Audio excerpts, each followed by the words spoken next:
तुम्ही रोज सकाळी गाडीत पेट्रोल भरताना किंवा रस्त्यावरून जाताना पेट्रोल पंपावरचा तो आकडा पाहिलाय का? 100 रुपयांच्या पार गेलेला आकडा पाहून आपल्या खिशाला जणू आग लागते. पण याच वेळी एक धक्कादायक बातमी समोर येत आहे.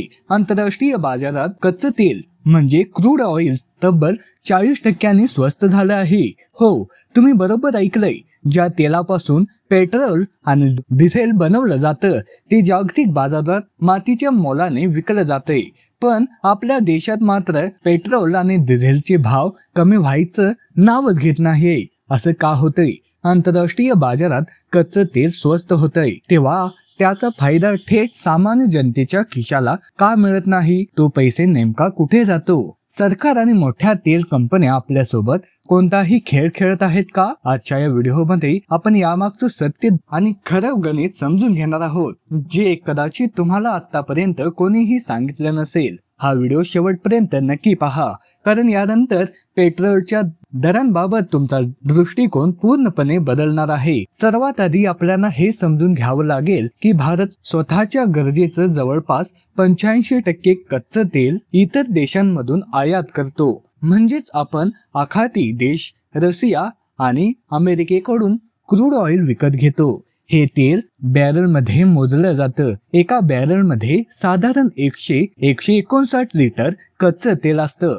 जेव्हा जागतिक बाजारपेठेत घडामोडी घडतात, जसे की नुकसान झालेले अमेरिका इराण शांतता करार किंवा पश्चिम आशियातील तणाव कमी होणं, तेव्हा कच्च्या तेलाच्या किमती झपाट्याने खाली येतात. अलीकडे ब्रेट क्रूडचे दर प्रति बॅरल $80 ही झाली आहे. गणित साधे आहे. कच्चं तेल स्वस्त तर पेट्रोल ही स्वस्त व्हायला हवं. पण भारताच्या बाबतीत हे गणित इतकं सरळ का नसतं? यामागे अनेक मोठी कारणे आणि सरकारी धोरणे आहेत. नुकतीच सरकारने आणि पेट्रोलियम मंत्रालयाने यावर स्पष्टीकरण दिलं आहे. आंतरराष्ट्रीय बाजारात आपण किमती कमी झाली आहे म्हणजे उद्या सकाळी तुमच्या शहरात पेट्रोल स्वस्त होईल असं नसतं. आपण जे स्वस्त तेल खरेदी करतो ते भारतात यायला वेळ लागतो. उदाहरणार्थ, आखाती देशमधून तेल आणणारी जहाजे होर्मुझ सामुद्रधुनी मधून येतात. नुकत्याच झालेल्या राजकीय घडामोडीनंतर या सागरी मार्गावर वाहतूक पुन्हा सुरू झाली आहे. तरी तिथे जहाजांची प्रचंड गर्दी असते. हे स्वस्त तेल भारतात पोहोचायला, त्यानंतर ते रिफायनिंग मध्ये शुद्ध व्हायला आणि शेवटी पेट्रोल पंपापर्यंत यायला किमान काही आठवडे महिन्यांचा कालावधी लागतो. तेल कंपन्यांकडे सध्या जुन्या महागड्या साठा शिल्लक असतो. तो साठा संपेपर्यंत कंपन्या नवीन स्वस्त दरांचा फायदा ग्राहकांना देऊ शकत नाही. दुसरं सर्वात महत्वाचं कारण म्हणजे तेल विपणन कंपन्या, ऑइल मार्केटिंग कंपनीज OMCs, जसे की इंडियन ऑइल, BPCL आणि HPCL यांचे झालेले नुकसान. जेव्हा काही महिन्यांपूर्वी किंवा गेल्या काही वर्षात जागतिक बाजारात युद्धाच्या परिस्थितीमुळे कच्चं तेल प्रति बॅरल $110 ते $120 वर गेलं होतं, तेव्हा भारतात पेट्रोलचे दर गगनाला भिडू शकले असते.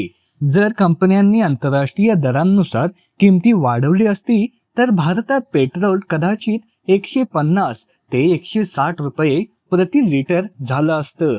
पण देशातील महागाई नियंत्रण ठेवण्यासाठी आणि ग्राहकांना झटका बसू नये म्हणून केंद्र सरकारने आणि या तेल कंपन्यांनी किंमत मर्यादित ठेवली आहे. कच्चा तेल महाग असूनही भारतात पेट्रोलचे दर जास्त वाढवले गेले नाहीत. यामुळे या तेल कंपन्यांना हजारो कोटी रुपयांचे नुकसान सोसावे लागले.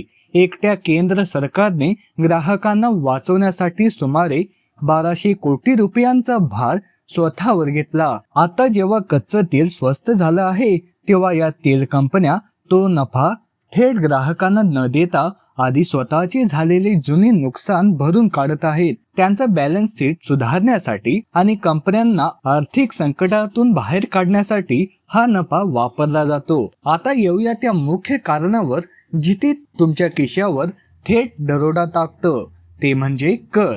भारतात पेट्रोल आणि डिझेलच्या मूळ किमतीवर केंद्र सरकारने आणि राज्य सरकारने भरमसाठ कर लावतात. पेट्रोल अजूनही GSTच्या कक्षेत आलेलं नाही. यावर 2 प्रकारच्या कर लागतात. एक केंद्र सरकारचा अबकारी कर आणि सेस 2 प्रत्येक राज्य सरकारचा हार्ट. जेव्हा कच्चे तेल 40% स्वस्त होतं तेव्हा पेट्रोलची मूळ किंमत कमी होते, पण त्यावर लागणारा कर कमी होत नाही.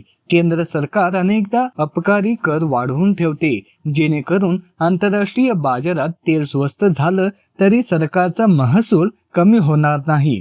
त्याचप्रमाणे राज्य सरकारनेही आपला व्हॅट कमी करायला तयार नसतात, कारण पेट्रोल आणि डिझेल हा केंद्र आणि राज्य सरकारचा उत्पन्नाचा सर्वात मोठा आणि हमसाफ मिळणारा स्रोत आहे.